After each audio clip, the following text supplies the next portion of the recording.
Buenos días, ¿cómo están? Le habla el profesor Ronald Feo. Hoy vamos a hablar sobre la relación entre momentos y eventos instruccionales, según planteado por el profesor Antonio Alfonso.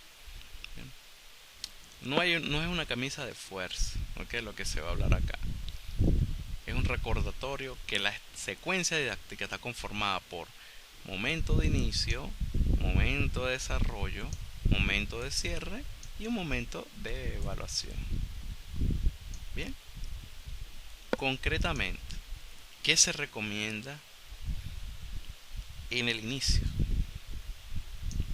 Estos 5 elementos pueden ser intercambiados. Lo que sí puede ser variado, intercambiado, eliminado uno u otro. Lo que sí es necesario es que en el momento de inicio se active la atención, se concentre, se llame a la concentración del estudiante sobre el tema tocado del día. Se establece propósito. ¿Qué va a ganar el estudiante? ¿Qué va a lograr el estudiante o la audiencia si se queda en el salón de clase escuchando o interactuando con los compañeros? ¿Bien? Incrementar el interés y la motivación. Recuerden que el aprendizaje pues, es un fenómeno psicológico y que nada se aprende si no se tiene la motivación suficiente para aprenderlo. Realmente no se logra eso si nosotros no se logra aprender, pues si nosotros no tenemos una motivación, un interés hacia eso.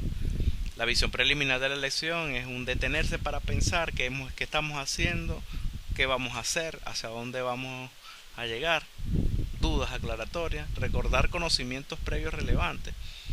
Viene la dado. Yo pudiese comenzar una clase recordando qué es y qué experiencia tiene el estudiante para ese tema. ¿Qué saben ustedes sobre tal cosa? ¿Qué saben ustedes sobre el mundo?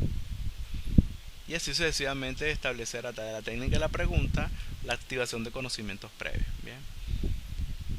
A estos 5 elementos que yo estaba hablando sobre el inicio, bien, vuelvo y repito, puede ser intercalados uno con otro, no es una seguidilla de pasos. Bien. Yo puedo utilizarlos todos, puedo utilizar uno solo, dependiendo de la dinámica del profesor. Lo que sí es necesario es que nosotros reconocemos que cada momento tiene un evento instruccional claramente definido. Podemos, si queremos aprender más o profundizar un poco más sobre estos eventos instruccionales, yo les recomiendo que utilicen que lean pues y estudiemos los 9 pasos de Robert Gagnett. ¿Okay? Los 9 pasos instruccionales de Robert Gagnett. Pasamos al momento de desarrollo. En el momento de desarrollo, ahí ejecutamos pues y empezamos a desglosar en muchas partes el contenido como tal. Procesar la nueva información y sus ejemplos. ¿Qué significa esto? Presentar la información, hacer que el estudiante active el proceso cognitivo para que la pueda procesar y el profesor entonces dar muchos ejemplos, tanto el estudiante como el profesor como el estudiante puede dar ejemplos. ¿Qué significa esto? Fíjense aquí como entonces volvemos a hablar de método deductivo, inductivo y de la experiencia a la teoría y de la teoría a la experiencia. Bien. Focalizar la atención. Si nosotros empezamos una clase y comenzamos a gestionar actividades que impliquen el uso consciente o inconsciente de procesar la información, en este caso en el cerebro, puede llegar un momento de fatiga, de distracción, ¿bien? Y entonces el profesor tiene que generar una actividad que vuelva otra vez a activar la atención en lo que estamos haciendo. Fíjense cómo lo hacemos aquí en el momento de inicio, en algún momento, y aquí en el desarrollo, en el momento que usted lo considere necesario, hacer una actividad que vuelva a centrarla en. Cuando hablan de utilizar las estrategias de aprendizaje, recuerden que las estrategias de aprendizaje, o tenemos que recordar que las estrategias de aprendizaje son las activadas de manera consciente por el estudiante, o diseñadas, conformadas, construidas por el estudiante de manera consciente para aprender bajo el uso de técnicas de estudio. Entonces, ¿qué significa esto? El profesor modela técnicas de estudio en ese desarrollo, recomienda algunas técnicas, ayuda al estudiante a que tome conciencia de sus técnicas de estudio para que éste construya su propia estrategia de aprendizaje. Bien, pero nada hacemos con procesar la nueva información, focalizar la atención, utilizar estrategias de aprendizaje de aprender si no practicamos. Esa práctica sería un preaviso hacia la transferencia de información dentro del salón de clases. o dentro del salón de clases en la práctica, pero la transferencia de información o de la práctica como tal sería en un contexto social. Bien. En el momento de cierre, ¿qué hacemos? Revisar y resumir la lección. ¿Qué significa esto? El profesor simplemente puede preguntar: ¿qué hemos hecho hasta este momento? ¿Qué aprendimos hasta este momento? ¿Qué fue lo que hicimos? ¿Cómo lo hicimos? ¿Qué ha sido más difícil para nosotros hasta este momento y cómo lo solucionamos? Bien. Y ahí se comienza a hacer un resumen y a revisar dudas, a aclarar dudas, a revisar si hay alguna actividad que no haya quedado clara. Y bueno, hacemos un pequeño resumen. Lo que hicimos hasta ahorita fue esto y lo otro.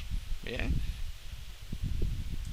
Transferir el aprendizaje ya sería una práctica mucho más en profundidad, un contenido, una mesa de trabajo, resolver un problema mucho más concreto, que se tenga una similitud casi exacta con lo que se va a encontrar el estudiante en la calle, ¿no? En su ámbito laboral o en su ámbito comunitario. Fíjense que volvemos aquí con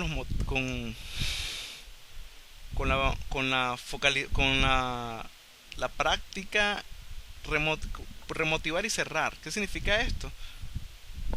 Recordemos que el aprendizaje es una acción que se genera a través de los motivos. Motivamos otra vez al estudiante, generamos ese reimpulso del estado anímico de allí y vamos hacia el cierre de la clase. Bien. Podemos preguntar: ¿qué es lo más importante que hemos hecho hasta ahorita? Bien. ¿Dónde los transferimos? ¿Dónde lo aplicamos? ¿Cómo valoramos lo aprendido? Bien. Cuando hablamos de proponer enlaces, seguimos como orientando al estudiante hacia el proceso de transferencia de información. La evaluación, ya hemos hablado de ese proceso.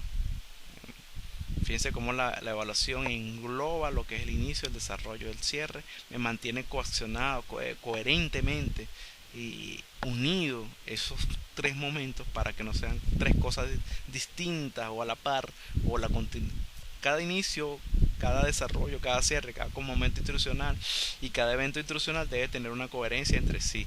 Si yo activo la atención es porque yo o establezco propósito o doy una visión preliminar de la lección. Bien. Coherencia. Eso me permite entonces una constante evaluación denominada como formativa, sumativa, diagnóstica, utilizando criterios claros, utilizando instrumentos de evaluación precisos que estén orientados hacia el logro del objetivo o de la competencia. Bien. Muchas gracias por su atención.